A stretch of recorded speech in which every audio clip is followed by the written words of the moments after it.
A new article indicates that Josh Anderson might be traded sooner than a lot of Habs fans think. We'll be diving into that. Plus, the Habs have statistically what might be the best fourth line in the NHL, and Arber Xhekaj is not out for as long as we thought, so stick around for all of that on this episode of Habs Digest. But before we dive into the video, guys, a quick reminder, if you haven't hit subscribe, when I remind you to hit subscribe, you guys do like crazy, and I don't remind you very often, so if you haven't hit it, hit the button. Daily Habs news, rumors, reports here at Habs Digest. Let's jump first into what might be the best fourth line of the NHL. This might be an exaggeration. I'm sure a lot of other teams, a lot of other fans might have some disagreements with this, but Jesse, here was a status I posted on Reddit by Mini C, who posts a lot of nice content like this.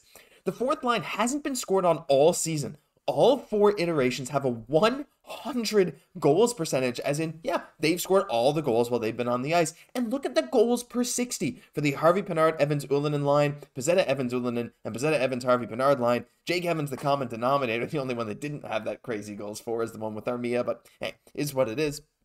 But my goodness, Jesse, these stats are kind of crazy. Like, I know they don't get as much run as the other lines, but the fact that they haven't even allowed a goal yet is crazy. It shows their defensive superiority to a lot of the other Habs lines. Like, there's a reason Jake Evans leads the league in shorthanded face-off wins. Because, like, these guys are defensive, but they also know how to put it in the back of the net. It's so true. And to be honest, it's a big testament to Jake Evans, right? Because, again, being that common denominator on all 4 of those lines. And it just shows, like, if he could maybe bring out a little bit more of the offensive part of his game, which I think is definitely there and will kind of come out more over time, like, you can see Jake Evans be a very versatile type of player, because he's almost like a Filip Deneau blast from the past type, though, where it's like wherever he goes onto a line, he's just going to help your defensive numbers right then and there. So you think that's a lot of value, right there. So you think if his offensive numbers go up, that could kind of leave some room for him to go up as well. And you have to feel like, okay, our fourth line is so good. And you see Jesse Ullinen. And by the way, I like that we got a Josh and a Jesse on the team, by the way, Jesse Ullinen getting those 2 goals. Last night played well on the fourth line. And you got to feel like RHB, speaking of offense, has a little bit more to offer as well, so you feel like that's going to come. So, like, this fourth line is just going to keep getting better as this season goes on, which is the exciting part. Yeah, for sure. Now, we got a bit of a Josh versus Jesse kind of storyline going on a bit later in the video if you guys want to stick around. Not us, but anyway. But you're very right. And speaking of some scoring prowess, yes, well, Jake Evans has been so phenomenal defensively and solid offensively. I think it's Ullinen who has really shown out really, really well. Harvey Pinard's still struggling to score goals so far this year, but Ullinen stepped up. And when these guys do score goals, it works. Like, they have the control of the puck more often than it feels like any other line. So shout out to them. Really, really great work. Let's jump into the Arber Xhekaj stuff. And guys, look, I'm sure you guys already saw this, so we're not going to spend too much time on it, but Arber Xhekaj, he's not out for as long as we thought, and it's really a relief, because if you watched the post-game yesterday, we were kind of like, uh-oh, we don't know, like, he's going to the bench, like, oh, my collarbone trainer's like, come with me, go down the tunnel. But he's day-to-day with an upper body injury, so maybe it's just some kind of sprain, strain, something like that. But in his place is Jordan Harris. And Jesse, we haven't seen Jordan Harris for a bit. He has been dealing with a day-to-day injury of his own. But that's one of the nice things about this Habs deep defensive core, these young defensive prospects. It's like someone's ready to step up pretty much every single night. And while it sucks to see Xhekaj go down, at least he's not out for long. And hey, I mean, seeing the return of Jordan Harris, it's not that bad of a replacement. And that's really big for this team, especially when we're carrying 3 goalies. You don't have as many kind of call-ups sometimes with the big team to kind of fill those gaps. So, I mean, that's really big. And it just shows how tough Arber Xhekaj is, that it looked so much worse, and that, that he's going to be ready to go pretty soon right after. Obviously, we got Jordan Harris ready to come up and fill the void in the meantime. And that kind of makes me think, Josh, like, I'm curious to get your thoughts. Like, what do you think about Jordan Harris so far in this season?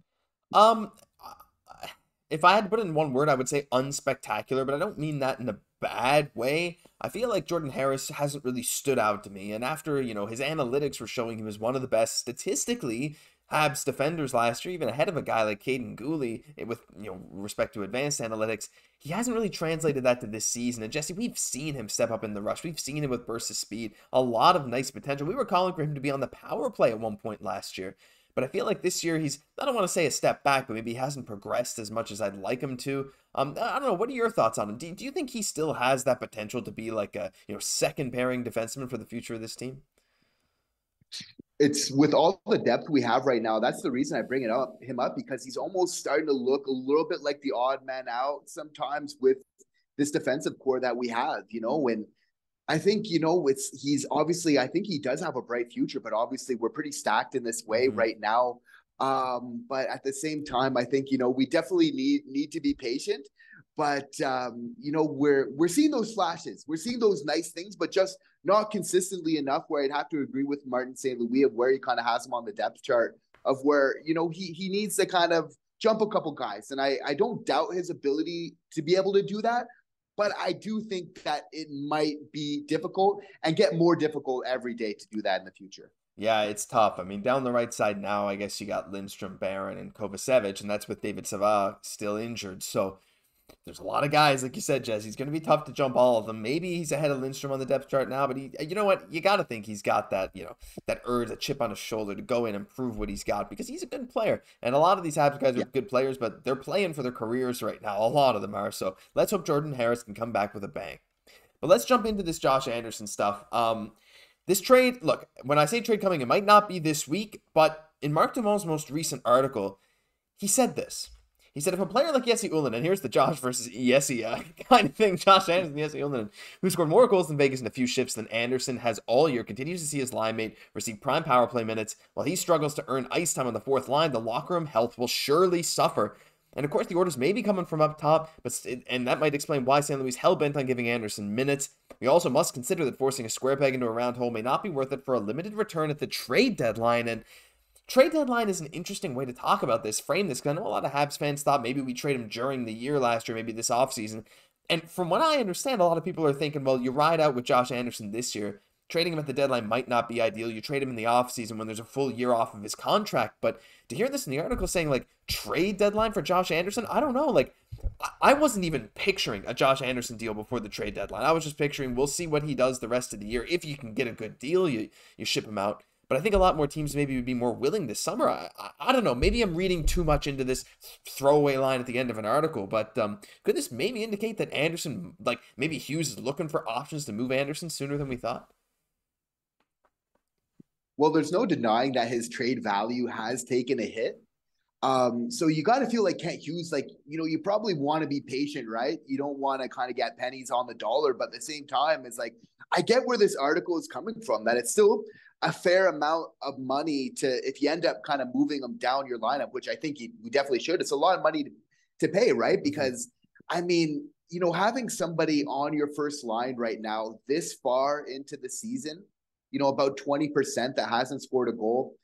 I mean, Martin St. Louis has to know, we know that it's not a recipe for success, and we've mentioned on the show as well, it's not just that, but the worst part about it is, unfortunately, is, kind of that negative effect that he's having on his teammates.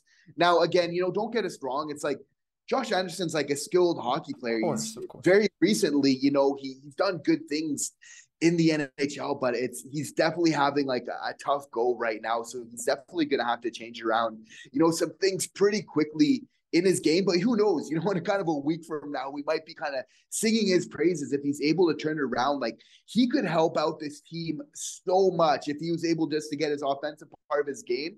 He would just have such a positive impact on this team. It's unreal. And I'm just waiting and praying for that right now. Yeah, for sure. But you're absolutely right. Like, he can be amazing, but at the moment, it's unfortunate, right? Like, his numbers, goals for and shots for percentage with and without Suzuki. Suzuki jumps up 6% without Anderson. With Newhook, it's a 10% jump. And we also got this stat here. Josh Anderson's now 21st in the league for time on ice in the power play, and you'll actually see a lot of Habs in that top 21. Matheson, number 1, Suzuki 5, Caufield 6, Monahan 9. Insanity. But his IPP as an individual point percentage, which is basically just what percentage of the power play points that he's on the ice for does he get, right? In that instance, Matheson, for example, he gets 80% of the points. So for every Habs goal, he would get, every 10 Habs power play goals, he would get 8 points, roughly. Josh Anderson's getting 1 point for every 8 power play goals the Habs score while he's on the ice. And they continue to play him there. Like, the issues go beyond just goal scoring. They go into playmaking. They go into various other aspects, actively hurting his teammates. But again, he's so good. Like, there's nothing against, personally, Josh Anderson. It's not working right now. And I wanted to get your thoughts on this, Jesse, before we end off the video. My mind, of course, like I said earlier, was that You trade Josh Anderson in the offseason when there's a full year off of his contract, whatever. Maybe there's more teams looking for better roster construction for next year. Teams have more assets, more flexibility. But you got to think, like, at the trade deadline, if he's still really struggling, I know the contract is huge. No one's, probably not many teams are going to want to say, yeah, I'll pay that much money, this 5.5 per year for this player who's struggling. But maybe, just maybe, if another team comes in, tries to buy low on Anderson at the right time and snatch him up, a guy who they know has a lot of skill, maybe a trade could come out of nowhere.